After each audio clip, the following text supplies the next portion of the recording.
Welcome to సాక్షి. బాలుడు నడవవలసిన త్రోవను వానికి నేర్పుము, వాడు పెద్దవాడైనప్పుడు దాని నుండి తొలగిపోడు అను దేవుని వాక్యరీతిగా చిన్నతనంలోనే సత్యదేవుని గురించి తెలుసుకొని ఆ క్రీస్తుకు సాక్షిగా నిలబడిన సమయంలో తన తల్లిని కోల్పోయి ఎన్నో వేదనలకు గురైనను ఆ క్రీస్తుని విడవకుండా తాను మాత్రం ఆ క్రీస్తు కొరకు సాక్షిగా జీవిస్తూ ఆదరణ మినిస్ట్రీస్ వ్యవస్థాపకులు రెవరెండ్ సోలమన్ సంపత్ గారే ఈ వారం మన సాక్షి. మరి వారి జీవిత విశేషాలను తెలుసుకుందామా?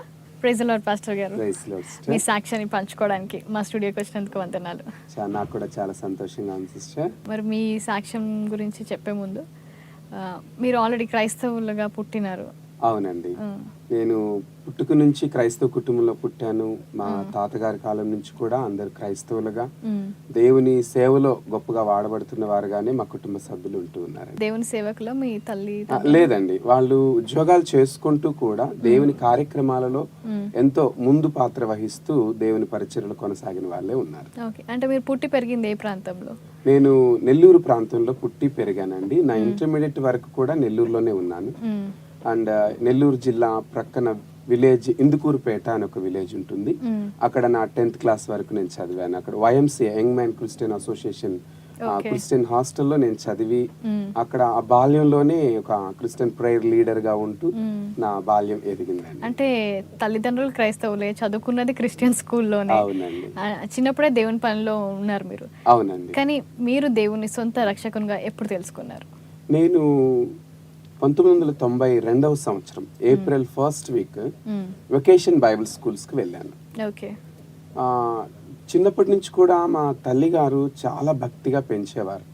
అంటే ఒక విధంగా చెప్పాలంటే తను మెడికల్ డిపార్ట్మెంట్ లో వర్క్ చేసేవారు. మార్నింగ్ నుంచి ఈవినింగ్ వరకు డ్యూటీకి వెళ్ళి వచ్చినా గానీ ఈవినింగ్ అయ్యే వరకు ప్రేయర్ కి ఎక్కువ ప్రాధాన్యత మా ఇంట్లో. సో అలాగా మా మమ్మీ ఎక్కువ ప్రేయర్ లో ఎంకరేజ్ చేయడం ద్వారా ఫ్యామిలీ ప్రేయర్ ఉండేది రెగ్యులర్ గా అండి. ఎవ్రీ మార్నింగ్ అంటే నైట్ ఫ్యామిలీ ప్రేయర్ మాకు చాలా తక్కువ ఉండేది. ఎందుకంటే మా మమ్మీ డ్యూటీ నుంచి వచ్చే వరకు మేము అలసిపోవడము ఇలా. అయితే మార్నింగ్ 5 o'clock ఖచ్చితంగా మాకు ఫ్యామిలీ ప్రేయర్ ఉండేది సిస్టర్. ఆ ఫ్యామిలీ ప్రేయర్ చాలా జ్ఞాపకం. మా మమ్మీ ఆ ఫ్యామిలీ ప్రేయర్ లో మమ్మల్ని ప్రోత్సహించేవారు, మమ్మల్ని ప్రార్థన కొరకు. అండ్ నేను 9th క్లాస్ చదువుతున్నప్పుడు 1992 ఏప్రిల్ 1st వీక్ లో వెకేషన్ బైబిల్ స్కూల్ అటెండ్ చేశాను సిస్టర్. ఆ వెకేషన్ బైబిల్ స్కూల్స్ లో Mary Slessor, David Livingstone and William Carey ఇలాంటి మిషనరీస్ హిస్టరీస్ నేను చూశాను, విన్నాను. అండ్ అదే రోజు నా లైఫ్ లో కూడా నేను యేసయ్య కోసం ఏదైనా చేయాలి అంటే రక్షణ అండ్ ఫ్యూచర్ లో యేసయ్య కోసం వాడబడాలి, ఈ రెండు కూడా నా లైఫ్ లో ఒకేసారి స్టార్ట్ అయ్యాయి. అంటే వాళ్ళ స్టోరీస్ విని మీరు ఇన్స్పైర్ అంటే వాళ్ళు ఎలాగైతే విదేశాల నుంచి మరి పరదేశాలకు వెళ్ళి ఆ ప్రాంతాలు తెలియదు, భాష తెలియదు, ఆ ఏరియాలో ఉన్నటువంటి పరిస్థితులు వాళ్ళ శరీరానికి కానీ ఏది అనుకూలం కాదు, అలాంటి పరిస్థితుల్లో దేవుని కోసం వాళ్ళు ఎంత సమర్పణతోటి చేశారో అవి విన్నప్పుడు వెంటనే యేసయ్య కూడా పరలోకము నుండి భూమి మీదకి వచ్చి మన కోసం అలవాటు లేని ఈ భూమి మీద ఆయన ఒక మానవుడిగా ఎంత శ్రమను అనుభవించి ఆయన కార్చిన రక్తం ద్వారా నా పాపాలు క్షమించబడ్డాయి అని తెలుసుకున్న తర్వాత నేను కూడా యేసయ్యని నా రక్షకుడిగా అంగీకరించి రాబో కాలంలో ఆ మిషనరీస్ లాగా నేను యేసయ్య కోసం జీవించాలి అనే ఒక తీర్మానంతో ఆ VBS అయిపోయిన నెక్స్ట్ వీక్ లోనే సిస్టర్ 1992 ఏప్రిల్ 16th జీసస్ నా పర్సనల్ సేవర్ గా యాక్సెప్ట్ చేసి నేను బ్యాప్టిజం తీసుకున్నాను. అప్పుడు నేను జస్ట్ 9th క్లాస్ కంప్లీట్ చేసి 10th లోకి ఎంటర్ అవుతున్నటువంటి సమయం అన్నమాట. అంటే ఆ వయసులో చాలా మంది ఏదైనా ఇట్లానే మిషనరీస్ గురించి ఎవరికైనా విన్నప్పుడు మనం కూడా అవ్వాలని ఒక ఆశ ఉంటుంది ప్రతి ఒక్కరికి చిన్నప్పుడు. కానీ పెరుగుతుంటే పరిస్థితుల ప్రభావంతో ఇతర ఆలోచనలతోటి ఆ డైరెక్షన్ చేంజ్ అయిపోతుంది. మరి అంటే ఆ VBS లో ఇన్ఫ్లుయెన్స్ అయ్యి ఉండొచ్చు మీరు ఆ స్టోరీతోని, కానీ అది మీకు ఎంతవరకు నాటుకుంది మీ హృదయంలో? దాని గురించి మీరు దాని తర్వాత ఎలా వర్క్ చేశారు దానిపైన? నేను స్టూడెంట్ గా ఉన్నప్పుడే అది నా మనసులో ఎప్పుడు జ్ఞాపకం వస్తూ ఉండేది. అప్పటి నుంచే నేను ఎక్కువగా మిషనరీస్ పుస్తకాలు చదివేవాడిని అండి. ఎవరైతే యేసయ్య కోసం తమ ప్రాంతాలను విడిచిపెట్టి సేవ చేశారో అవి ఎక్కువగా చదివేవాడిని. అండ్ చర్చ్ VBS కి వెళ్ళినప్పుడు, సండే స్కూల్స్ కి వెళ్ళినప్పుడు అవే వినేవాడిని. ఎప్పుడు అదొక ఆశ. అండ్ ఎస్పెషల్లీ నేను క్రిస్టియన్ స్కూల్లో చదివాను. నేను మా అన్నయ్య ఇద్దరం ఒకే స్కూల్, అది ఇందుకూరుపేట YMCA అని. ఇక మేము బ్యాక్గ్రౌండ్ లో నుంచి వచ్చాం అండ్ క్రిస్టియన్ స్కూల్ కాబట్టి ఆ మేనేజ్మెంట్ వాళ్ళు మమ్మల్ని లీడర్స్ గా పెట్టారు. సో ఇక తప్పనిసరి పరిస్థితుల్లో అక్కడ ప్రేయర్ టైంలో బైబిల్ స్టోరీస్ మేము చెప్పాల్సి వచ్చేది. ఓకే. సో నాలో ఉన్న ఆశ ఇంకా నన్ను ఎంకరేజ్ చేసింది. సో అలాగా నేను అక్కడ ఉన్న స్టూడెంట్స్ కి సండే రోజు ఈక్వల్ టు అది సండే స్కూల్ అని చెప్పడానికి ఒక సర్వీస్ లాగానే నడిపించే, ఒక మెసేజ్ చెప్పినట్టు అలా చెప్పినట్టే ఉండేది. కాకపోతే ఒక నోవా స్టోరీ, మోషే స్టోరీ ఇవాళ ఇలా చెప్పడం, వాళ్ళలో అనేక మంది హిందువులు, ముస్లింలు ఉండేవాళ్ళు అండ్ వాళ్ళు కూడా జీసస్ ని నమ్మేవాళ్ళు. ఏదైనా చిన్న సమస్య వచ్చినా ఆ చిన్న వయసులోనే, ఇప్పుడు నేను వెనక్కి తిరిగి ఆలోచిస్తే ఆ వయసులో నేను అవి ఎలా చేశానో తెలియదు కానీ చాలా మంది వచ్చి ప్రేయర్స్ కూడా చేయించుకునేవాళ్ళు. అంటే చిన్నతనంలోనే మీకు ప్రీచింగ్ ప్రాక్టీస్ అయిపోయింది, సండే స్కూల్ మినిస్ట్రీ స్టార్ట్ అయిందని చెప్పొచ్చు. అంటే మీరు ఇంకా పెద్దగా అయిన తర్వాత ఫుల్ టైం దేవుని కోసం మినిస్ట్రీలో ఉండాలని అప్పుడే నిర్ణయించుకున్నారా? అప్పట్లో నాకు అంత తీవ్రమైన ఆలోచన లేకుండింది. నాకు భవిష్యత్తు మీద చాలా ఆశలు ఎక్కువ, కానీ ఫ్యామిలీ కండిషన్ అనేది మాకు సపోర్టివ్ గా ఉండేది కాదు సిస్టర్. మా మదర్ మెడికల్ డిపార్ట్మెంట్ లో వర్క్ చేసేవారు, ఫాదర్ రైల్వేస్ లో వర్క్ చేసేవాళ్ళు. బట్ ఫ్యామిలీలో there is lot of disturbance is there. ఎందుకంటే నాన్నగారు ఒక త్రాగుడు వ్యసనం చేత ఇక తను ఫ్యామిలీని నెగ్లెక్ట్ చేసేవారు నా బాల్యం నుంచి కూడా. తద్వారా మదర్ కి నా 4th క్లాస్ లోనే బ్రెస్ట్ క్యాన్సర్ వచ్చింది అండ్ నేను 10th కి వచ్చే వరకే తనకి 4 times ఆపరేషన్స్ అయ్యాయి సిస్టర్. ఆ రోజుల్లో ఈ క్యాన్సర్ వ్యాధికి అంత అడ్వాన్స్ ట్రీట్మెంట్ లేకుండింది. అయితే మెడికల్ లైన్ లో వర్క్ చేస్తున్నప్పటికీ కూడా మా మదర్ కి లీవ్ పెట్టితే లాస్ ఆఫ్ పేలో ఉంటే ఇల్లు నడవడం కష్టం. నాకు 2 అన్నయ్యలు. పెద్దన్నయ్య బై బర్త్ మెంటలీ రిటైర్డ్. ఆయన వయసులో ఆకారంలో పెరుగుతున్నాడు కానీ ఒక చిన్న బిడ్డలాగా చూసుకోవాల్సిన పరిస్థితులు. అది అమ్మకే సాధ్యం కానీ ఎవరికి సాధ్యమయ్యేది కాదు. అండ్ అమ్మ నాన్నగారితో ఒకవైపు సఫర్ అయ్యేవారు అండ్ పెద్దన్నయ్యతో మరొక వైపు సఫర్ అయ్యేవారు. నేను మా 2 అన్నయ్య మమ్మల్ని ఇద్దరిని కూడా మా స్టడీస్ డిస్టర్బ్ అవ్వకుండా మా మమ్మీ హాస్టల్లో వేసేసారు. సో మేము ఆల్మోస్ట్ ఎక్కువ శాతము హాస్టల్లో గడపాల్సిన పరిస్థితి. బట్ పర్సనల్ గా నా విషయానికి వస్తే నేను చాలా సెన్సిటివ్ గా ఉండేవాడిని అండి. ప్రతి విషయాన్ని కూడా డీప్ గా స్టడీ చేసేవాడిని. చిన్న ఉదాహరణ చెప్తాను. నేను 9th క్లాస్ లో ఉన్నప్పుడు హాస్టల్లో ఒక రోజు మమ్మీని చూడాలనిపించింది కానీ వాళ్ళు పర్మిషన్ ఇవ్వలేదు. ఇవన్నీ పరిస్థితుల్లో అమ్మ మీద ఆశ, బాధతోటి స్లేట్ తీసుకొని అమ్మ అని రాసి దానికి డిజైన్ వేసేసి దాన్ని చూచి ఏడ్చుకుంటూ అంత సెన్సిటివ్ గా ఉన్న మూమెంట్ లో ఇప్పుడే దేవుడు ఏదో ఒక థాట్ నాకు ఇచ్చాడు. నేను ఒక పదాలు రాయడం మొదలు పెట్టాను. అవి ఒక చివరికి అది ఒక పాటగా అయ్యింది. అది తర్వాత తెలిసింది. నా తల్లి నన్ను విడిచినా, నా తండ్రి నన్ను మరచినా, నా యేసు నన్ను విడువడు ఎడబాయడు. అంటే ఆ స్లేట్ పైన అమ్మ రాసిన తర్వాత ఇక వర్డ్స్ వస్తున్నాయి, రాసేస్తున్నాను. అదొక పాటలాగా అనిపించింది నాకు. ఇదేదో పాటలాగా పెడితే బాగుంటుందని పాటలాగా దాన్ని ట్యూన్ చేసేసాను. మా hostel warden his also pastor. So ఆయన దగ్గరికి చూపిస్తే ఆయన అన్నారు, ఈ వయసులో అమ్మ విడవడం, నాన్న విడవడం, ఈ పదాలు ఎందుకు వస్తున్నాయి నీకు అని. ఇది మార్చేసి వేరే పదాలు పెట్టు అన్నారు. కానీ నేను మార్చలేదు. తర్వాత కాలంలో ఈ రోజు మా చర్చ్ లో కూడా ఆ పాట పాడుకుంటున్నారు అందరు. నా 9th క్లాస్ లో నేను రాసిన పాట. అప్పుడే ఒక పాట రాసేసారు. అలాగా అంటే పరిస్థితులు నన్ను అలా రాయడానికి ప్రేరేపించే సిస్టర్. ఆ పాట ఒకసారి మా ప్రేక్షకుల కోసం వినిపిస్తారు? తప్పకుండా సిస్టర్. అయితే నేను అంత చక్కగా పాడలేను కానీ మీరు అడిగారు కాబట్టి నేను పాడడానికి ప్రయత్నం చేస్తాను.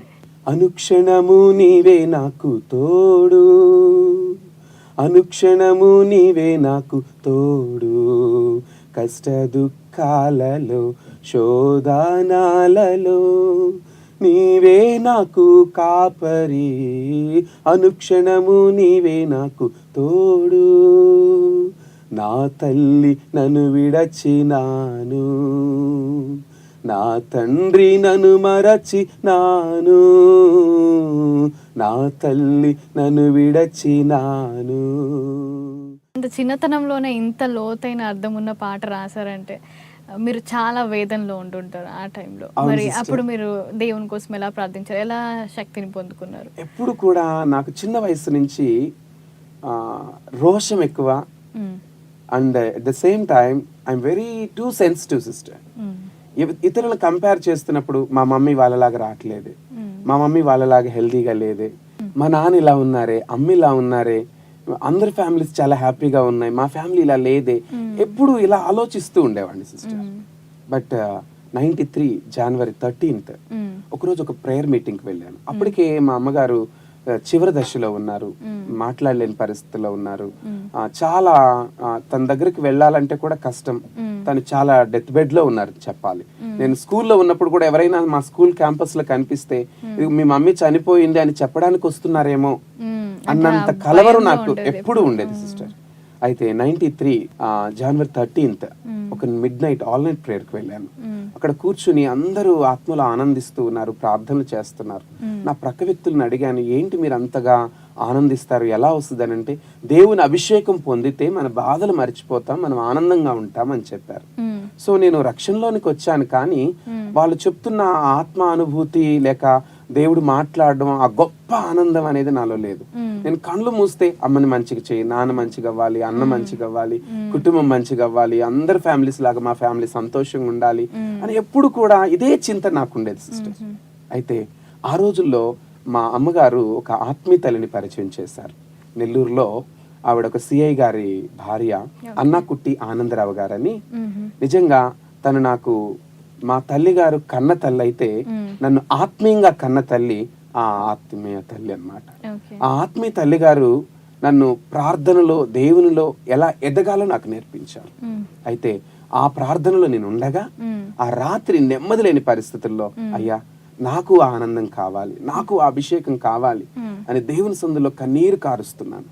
వెంటనే నేను కళ్ళు మూసుకొని ఆరాధిస్తున్నప్పుడే, నీవు అట్టి ఆనందం పొందాలి అని అంటే నీలో ఈ బలహీనతలు ఉన్నాయి అని ఒక టీవీ స్క్రీన్ మీద మనం కొన్ని సీన్స్ ఎలా చూస్తుంటామో అలాగా రక్షణ పొందిన తర్వాత, రక్షణ పొందక ముందు కూడా ఇంకా నేను ఏమేమి చేస్తున్నాను అవన్నీ నా కళ్ళ ముందు కనబడుతూ ఉన్నాయి. అంటే మీరు కళ్ళు మూసుకొని ప్రార్థిస్తుండగా అవన్నీ మీకు during the worship time sister, worship చేస్తున్న మూమెంట్ లో నాకు ఒక వ్యక్తి స్వరం వినబడుతుంది, నీలో ఈ తప్పులు ఉన్నాయి, నువ్వు ఆనందం పొందలేవు. వెంటనే ఆ తప్పులన్నీ నేను ఒప్పుకుంటూ ఉన్నాను, ఏడుస్తూ ఉన్నాను. దేవుడు ఆ క్షమించాడనే నమ్మకం నాలో కలుగుతా ఉంది. బట్ వన్ థింగ్, నాకు ఆనందం కావాలి, ఆ సంతోషం కావాలి. అదే మూమెంట్ లో సిస్టర్ ఒక గొప్ప మేఘం వచ్చి నన్ను ఎక్కడికో తీసుకుని వెళ్ళిపోయినట్లు నా శరీరం చాలా తేలిక అయిపోయింది. నేను గొప్ప దర్శనం చూశాను. ఆ సమయంలో గొప్ప సింహాసనం మీద ఒక ప్రభు కూర్చొని ఉన్నారు. ఆయన ముఖం నేను స్పష్టంగా చూడలేకపోయాను. అంగి, నిలువుట అంగి నేను చూస్తున్నాను, చాలా వెడల్పాటి అంగి. అరికాళ్ళు స్పష్టంగా నాకు కనబడుతున్నాయి. వెంటనే ఒక స్వరం నాకు వెనక వినబడుతుంది, ఆకాశం నా సింహాసనం, భూమి నా పాదపీఠం. నా జ్ఞాపకం వచ్చింది, భూమి మీద మనం ఉన్నాం అనగా ఆయన పాదాల దగ్గర. ఆ మూమెంట్ లో నేను ఆయన పాదాలు గట్టిగా పట్టుకున్నాను. ఆయన పాదాలు గట్టిగా పట్టుకొని ఏడుస్తున్నాను, అయ్యా నాకు నెమ్మది కావాలి, నాకు ఆనందం కావాలి, నాకు అభిషేకం కావాలి. అదే మూమెంట్ లో నూతనమైన అనుభూతి, నూతనమైన అభిషేకం, ఆత్మతో నింపబడిన అనుభూతి. అండ్ నాకు తెలియకుండానే అన్య భాషలు దేవుడు నాకు అనుగ్రహించడం, నేను ఆత్మ భాషల్లో దేవుణ్ణి ఆరాధించడం. ఆ తర్వాత ప్రార్థన అంతా అయిపోయి అందరూ మాట్లాడుతూ ఉంటే నాకు ఎవరితో మాట్లాడబుద్ధి కాలేదు, కానీ దేవునితో ఇంకా గడపాలి. అప్పటికే కొన్ని గంటలు గడిచిపోయాయి. కానీ ఆ రోజు నుంచి సిస్టర్ ఈ రోజు వరకు కళ్ళు మూసి ప్రార్థించిన ప్రతిసారి దేవుని వెలుగును నేను చూడగలుగుతాను. అభిషేకం మీ పైకి వస్తుంది. దేవుని వెలుగును నేను చూడగలుగుతాను, అభిషేకాన్ని అనుభవించగలుగుతాను, ఆయన స్వరాన్ని నేను వినగలుగుతాను సిస్టర్. అలాగా ఆత్మీయ అనుభూతి నాకు ఆరంభమైంది. అంటే ఇప్పుడు మీరు ఆత్మ అభిషేకం కూడా పొందుకున్నారు. మీ మైండ్ లో ఆల్రెడీ మిషనరీ లాగా అవ్వాలనే థాట్ ఉంది, కానీ ఇంట్లో పరిస్థితులు వేరే విధంగా ఉన్నాయి. మరి అప్పుడు మీరు ముందుకు ఎలా సాగారు? ఇక నేను ఆత్మతో నింపబడి బాగా దేవుళ్ళు ఎదుగుతున్న మూమెంట్ లో, ఇంతకుముందు చెప్పినట్లుగా మా తల్లిగారు మరణ పడకలో ఉన్నారు. అప్పటి వరకు ప్రభా అమ్మని మంచిగా చేయి, మా ఫ్యామిలీ మంచిగా చేయి అని చేస్తున్న ప్రార్థన మారిపోయింది. యేసయ్య అమ్మని మంచిగా చేస్తే మంచిగా చేయి, బాగు చేయి, స్వస్థత ఇవ్వు, లేకపోతే నీ రాజ్యం తీసుకెళ్ళిపో, అమ్మని ఇలా ఉంచొద్దు అని ప్రార్థన చేయడం మొదలు పెట్టాను నేను. అలాగే అది దేవుని చిత్తమేమో. అది నా 10వ తరగతి టైంలోనే అమ్మ మార్చి 2, 1993 ఆమె ప్రభు సంధికి పిలువబడ్డారు. ఆ తర్వాత ఇక పరిస్థితులన్నీ తారుమారైపోయి. అంటే మీరు మదర్కి ఎంత అటాచ్డో ఇప్పుడే చెప్పారు, మీరు స్లేట్ పైన అమ్మ అని రాసుకొని అంత ఎమోషనల్గా ఉన్నారు. మరి అలాంటి వ్యక్తి దూరం అయినప్పుడు మరి మీ ఆ వేదనలో దేవుడు మీకు ఎలా సహాయం చేశారు? నేను సేమ్ డే సిస్టర్ ఇక అమ్మ లేదు అనే మాట నాకు డైజెస్ట్ అవ్వలేదు.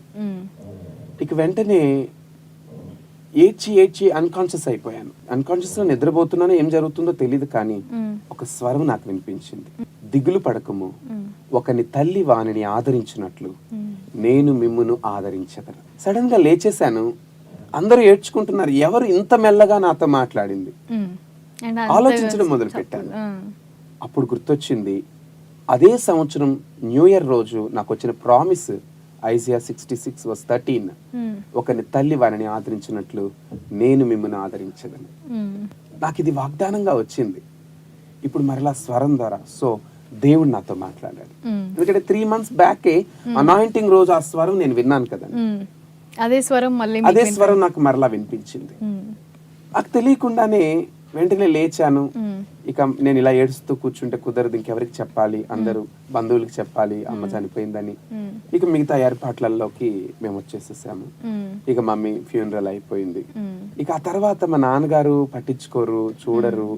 ఈ పరిస్థితుల్లో మా నాన్నగారు తమ్ముళ్ళు, మా నాన్నమ్మ గారు మమ్మల్ని ఎంతో ఆదరించారు. మరి మీరు మిషనరీ అవ్వాలని, అలా మీ జీవితం అంకితం చేసుకోవాలని ఉన్న తలంపుల్లో ఉన్నప్పుడు మళ్ళీ మీరు మినిస్ట్రీస్కి ఎప్పుడు మీ హృదయాన్ని మళ్ళీ మలుచుకున్నారు? నేను ఇంటర్మీడియట్ చదువుతూ ఉండగా సిస్టర్ నాకు దేవుని పిలుపు స్పష్టంగా వచ్చింది. Isaiah 6th chapter 8th verse లో, నేను ఎవరిని పంపుదును, నా నిమిత్తం ఎవడు పోవును.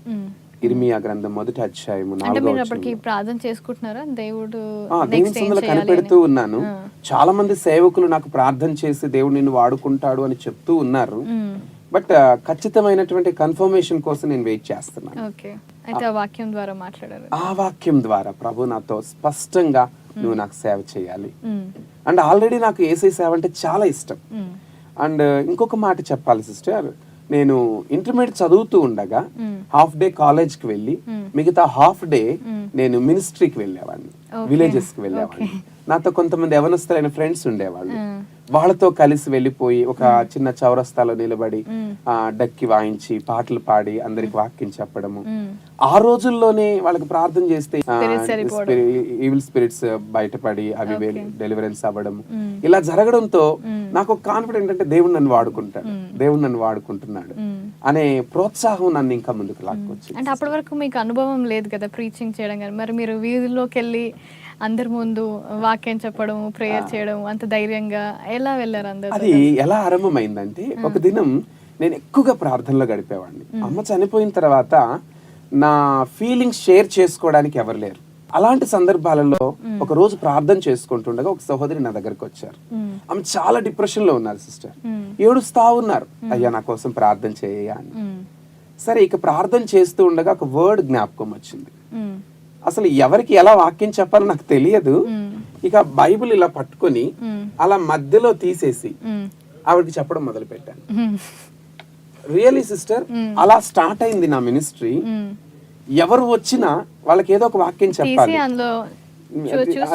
తర్వాత తెలుసుకున్న తర్వాత అలా తీయొద్దని నాకు తెలిసింది అనుకోండి. అంటే అప్పుడు చిన్న వయసు, తెలియదు ఏ వాక్యం సందర్భానుసారంగా వాళ్ళకి ఏ వర్డ్ చెప్పాలో కూడా తెలియదు. బైబిల్ మధ్యలో అలా తీయడం, అది ఎక్స్ప్లెయిన్ చేయడం, ముగింపు లోపల దేవుడు నాతో మాట్లాడాడు అని వాళ్ళు చెప్పడం. సో దేవుడే మనలో ఉండి అలా వాక్యం చెప్పడానికి కృపనిచ్చాడు. ఆ రోజుల్లోనే చాలా మంది రక్షణలోనికి రావడం, దేవుడు నన్ను వాడుకుంటున్నాడనే తృప్తి నాకు కలగడం ఆరంభమైంది సిస్టర్. అంటే మీరు ఒక చర్చ్ కి పాస్టర్ అవ్వాలని, ఎలాంటి మినిస్ట్రీ చేయాలని ఉండే మీకు ఆలోచన? నాకు ఇక నేను ఎక్కువగా దేవునిలో ఉన్నందుకు ఖచ్చితంగా ఇంకా ఫుల్ టైం మినిస్ట్రీలోకి వెళ్ళిపోవాలి. నేను అవి ఇవి చేయలేను ఇంకా, కనుక ఒక థియాలజీ చేస్తే మంచిది అని అనిపించిందండి. సో ACTC, ఆంధ్ర క్రైస్తవ దైవజ్ఞాన కళాశాల అంటారు, అందులో నేను థియాలజీకి జాయిన్ అయ్యాను సిస్టర్. మరి బైబిల్ కాలేజ్లో మీకు ఎదురైన ఏదైనా అనుభవం మాతో పంచుకోండి. అసలు నేను బైబిల్ కాలేజ్ జాయినింగే ఒక మిరాకిల్ సిస్టర్. ఆ కాలేజ్లో సీట్ రావడం కూడా చాలా అద్భుతం. నాకు ఏ రికమెండేషన్స్ లేవు, ఎవరు తెలియదు, బట్ మిరాకిలస్ గా గాడ్ నాకు ఆ సీట్ ఇచ్చారు. ఇంతకుముందు నేను చెప్పినట్లుగా మాది నెల్లూరు సిస్టర్. సో హైదరాబాద్ అంటే నాకు తెలియదు. దానికంటే ముందు ఆ రోజుల్లో నెల్లూరు నుంచి హైదరాబాద్ రావడం అంటే అమెరికాకు పోయినంతగా ఫీల్ అయ్యేవాళ్ళం. ఆ మూమెంట్లో నన్ను మల్కాజ్గిరిలో హైదరాబాద్లో ఒక ప్రేయర్కి పిలిచారు. నేను రావడం ఏంటి అన్నాను. సో వాళ్ళు నన్ను పిలిచారు కదా అని నేను వచ్చాను. అక్కడ వాడబడిన తర్వాత వాళ్ళు ఒక డాక్టర్ దగ్గరికి నన్ను తీసుకెళ్లారు. ఆ డాక్టర్ వెరీ ఫేమస్ డాక్టర్. ఆమె హిందూ. ప్రేయర్ రిక్వెస్ట్ ఆమెకు ఉండింది. సో నేను వెళ్ళి ప్రేయర్ చేసిన తర్వాత ఆమెకున్న కొన్ని సమస్యలు దేవుడు మెరాకులస్ గా సాల్వ్ చేశారు. సో ఆఫ్టర్ 6 months నేను వచ్చాను. అప్పుడు ఈ బైబిల్ కాలేజ్ కి అప్లై చేశాను, ఎంట్రన్స్ రాశాను, సీట్ కన్ఫర్మ్ అయింది. బట్ జాయినింగ్ టైంలోనే నేను ఫీజు కట్టాలి. అప్పుడు మరలా ఈ డాక్టర్ ని విజిట్ చేయాల్సి వచ్చింది ప్రేయర్ కి. ఆ డాక్టర్ నాతో మాట్లాడుతూ, బాబు మీరు ప్రేయర్ చేసి వెళ్ళిన తర్వాత చాలా మెరాకిల్స్ నాకు జరిగాయి. So what's your future? నేను చెప్పాను, I'm going to join theology, so I'm planning for that అని నేను చెప్పాను. అప్పుడు ఆమె అన్నారు, ఫీజులు అవి ఎలా ఉంటాయి? ఈ ఇయర్లీ 10,000, 4 years 40,000. అండ్ ఒక వాస్తవం ఏంటంటే ఆవిడకి తెలీదు నేను ఫైనాన్షియల్ గా పోరని, అండ్ నాకు పేరెంట్స్ సపోర్ట్ కూడా లేదని తెలీదు. బట్ ఆమె మనసులో ఏంటంటే ఈయన ప్రార్థన చేయడం ద్వారా నాకు మంచి జరిగింది, I want to do something for him. ఆ తలంపు తోటి ఆమె I will sponsor this 4 years studies అని ప్రామిస్ చేశారు. That is very miraculous thing sister. So అలాగే దేవుడు నాకు మెరాకిల్ చేశాడు. అలా నా థియాలజీ స్టార్ట్ అయింది. సెకండ్ ఇయర్ చదువుతూ ఉన్నప్పుడు మేజర్ హెల్త్ ప్రాబ్లం నాకు అటాక్ అయింది. జాండీస్, మలేరియా, టైఫాయిడ్ అన్ని ఒకేసారి రావడం. అండ్ ఆ టైంలో బ్లడ్ జాండీస్ అనేవారు, దానికి వ్యాక్సిన్స్ కూడా వచ్చాయి. నన్ను వెంటనే హాస్టల్ వెకేట్ సెకండ్ ఇయర్ చదువుతున్నాను సిస్టర్. సో ఆల్మోస్ట్ నన్ను ఇమిడియట్ గా ఇంటికి పంపించేశారు. ల్యాబ్ టెక్నీషియన్ అన్నాడు రిపోర్ట్ ఇస్తూ, నా ఫ్రెండ్ నాకు నీరసంగా ఉందని రిపోర్ట్స్ కోసం తీసుకెళ్తే చేయి పట్టుకుంటే చెమట అంటుకున్నా గానీ ప్రక్క వ్యక్తికి వచ్చేస్తుంది. అలాంటి జాండీస్ ఇది. కాబట్టి అలాంటి జాండీస్ కాబట్టి జాగ్రత్తగా ఉండాలి అన్నారు. తీసుకెళ్లిపోయారు. నెల్లూరు వెళ్ళిపోయాను. ట్రీట్మెంట్ 18 days సివియర్ కండిషన్ లో ఉన్నాను. ఆ బిలిరూబిన్ పర్సంటేజ్ అనేది 12.5 వచ్చేసింది. డాక్టర్స్ ఇక ట్రీట్మెంట్ ఆపేశారు. అండ్ నా నియర్ అండ్ ఇయర్స్ అంతా కూడా వ్యాక్సిన్స్ ఏం చేసుకున్నారు. ఇక ట్రీట్మెంట్ ఆగిపోయింది. దానికే అదే తగ్గాలి అని మా అత్తమ్మ గారు వాళ్ళు ఒక విలేజ్ లో ఉంటారు.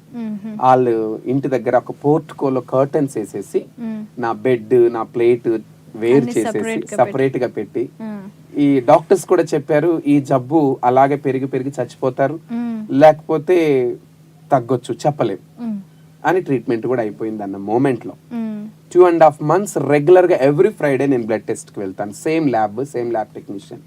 సో ఒక 2.5 months తర్వాత ఒక దినం నేను వెళ్ళి టెస్ట్ చేయించుకున్నప్పుడు బ్లడ్ లో ఆ యొక్క వైరస్ నాకు అస్సలు లేదని వాళ్ళు చెప్పారు. డాక్టర్స్ కూడా సర్ప్రైజ్ అయిపోయారు. మా ఫీల్డ్ లో ఈ డిసీజ్ ఇంత త్వరగా హీల్ అవ్వడం. వెంటనే నేను బైబిల్ కాలేజ్ కి రిటర్న్ వచ్చేసాను. 3 months absent అది. కానీ ఆ ఇయరే నా కాలేజ్ లో దేవుడు మెరిట్ ఇచ్చాడు. నేను అలాగా థియాలజీ మళ్ళా కంటిన్యూ చేశాను సిస్టర్. మరి థియాలజీ కాలేజ్ అయిపోయిన తర్వాత మీరు సొంతగా ఆదరణ మినిస్ట్రీస్ ఎప్పుడు స్టార్ట్ చేశారు? ఆ పేరు ఎందుకు పెట్టాల్సి వచ్చింది? అయితే ఖచ్చితంగా నేను థియాలజీ అయిపోయినాక బాప్టిస్ట్ చర్చ్ లో నేను ఒక 3 years వర్క్ చేశాను. బట్ నాకు మొదటి నుంచి కూడా ఒక బర్డన్ ఉంది. ఏంటంటే దేవుడే నన్ను ఆదరించాడు. నా స్టడీస్ లో, నాకు అన్ని విషయాలలో. బంధువులు కొంతవరకు చేయగలరు, అండ్ హార్ట్ ఫీలింగ్స్ ని అర్థం చేసుకోగలిగేది దేవుడు ఒక్కడు.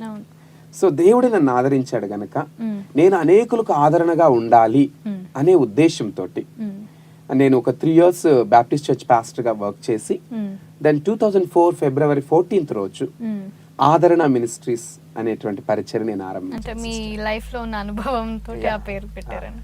అండ్ అంతేకాకుండా ఆ మినిస్ట్రీ స్టార్టింగ్ లోనే, మినిస్ట్రీ అంటే not only preaching and praying, shelter, food, ఈ రెండు నాకు చాలా, ఎందుకంటే నేను చాలా ఎక్స్పెక్ట్ చేసేవాడిని ఈ విషయాలలో. నేను చాలా బాధపడేవాడిని.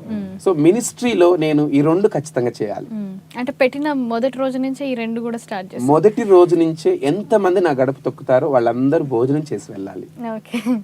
రెండోది, ఎవరైతే నా ఇంటికి వస్తారో వాళ్ళు బాధ తీరి వరకు నాతో ఉండాలి. నా దగ్గర కంఫర్ట్ చేస్తారు.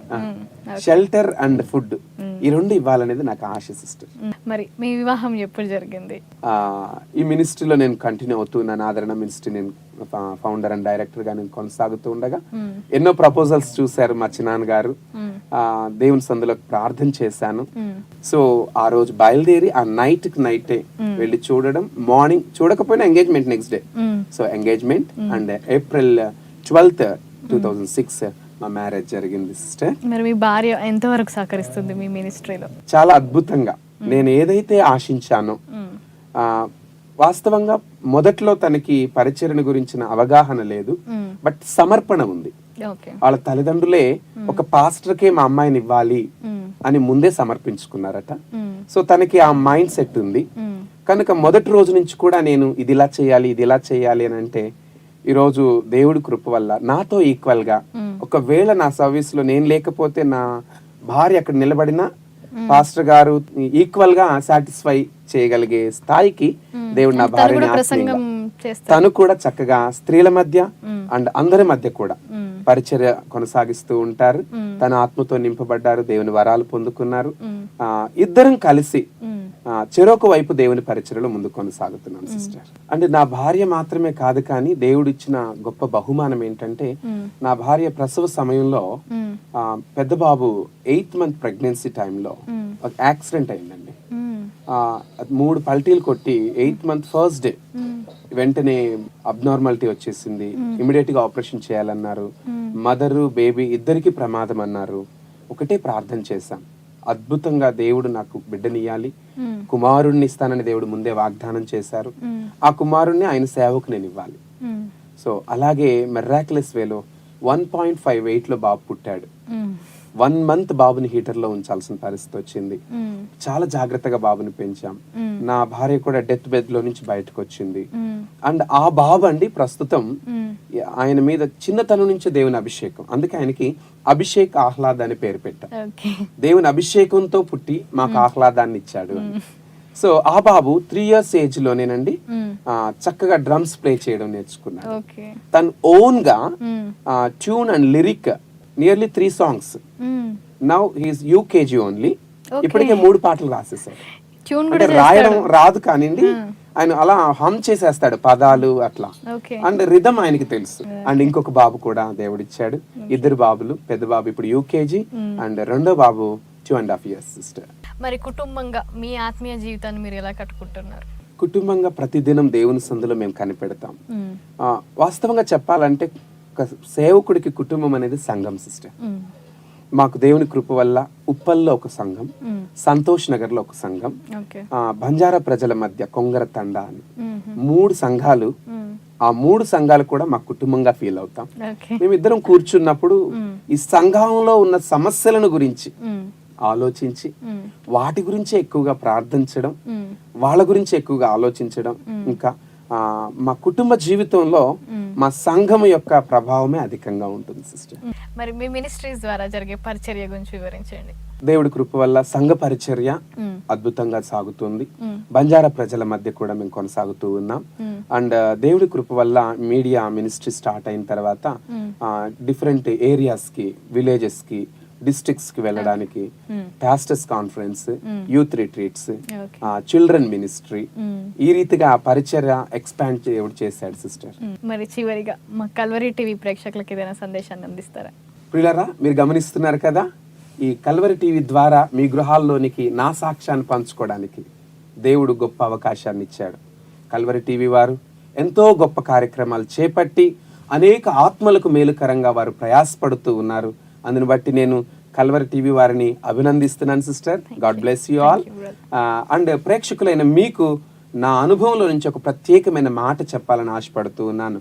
బైబిల్ గ్రంథంలో 118వ కీర్తన 8వ వచనం, అది బైబిల్లో ఉన్న అధ్యాయాలలో మధ్య అధ్యాయం మరియు మధ్య వచనం, బైబిల్కి మూల వచనం. మనుషులను నమ్ముకున్నట్టు కంటే యెహోవాను ఆశ్రయించటం మేలు, రాజులను నమ్ముకున్నట్టు కంటే యెహోవాను ఆశ్రయించటం మేలు. మానవ జీవితంలో ఎన్నో పరిస్థితులు, మనకి వ్యతిరేకతలు కలుగుతూ ఉంటాయి. కానీ ప్రతి పరిస్థితి కూడా దేవునికి దగ్గర అవ్వడానికి, అండ్ నీకు వచ్చిన అనుభవము ఇతరులకు ధైర్యం కలిగించేటట్టు నువ్వు చెప్పడానికి దేవుడు నీకు ఇస్తున్నాడు అని గుర్తించి మనుషుల మీద ఆశలు పెంచుకొనక దేవుని మీద ఆధారపడాలని ప్రేక్షకులైన మీకు నా అనుభవాన్ని బట్టి చెప్తున్నాను. God bless you all. మరి మీ మినిస్ట్రీస్ ద్వారా ఎంతో మందికి ఆదరణగా ఉండి అనేకుల ఆత్మలను రక్షిస్తున్నందుకు దేవునికి మేము వందనాలు చెల్లిస్తున్నాం. మీరు ఇంకా బలంగా వాడబడాలని కల్వరి టీవీ మనస్ఫూర్తిగా thank you sister. Thank you. ఒంటరిగా నిరాశతో ఉన్నప్పుడు దేవుని చేత ఆదరించబడి ఆదరణ మినిస్ట్రీస్ ద్వారా ఎంతో మందిని ఆదరిస్తున్న రెవరెండ్ సోలమన్ సంపత్ గారి సాక్ష్యం విన్నారు కదండి. వచ్చే వారం మరో సాక్షితో మీ ముందుంటుంది మీ సాక్షి. Until then keep watching Calvary TV.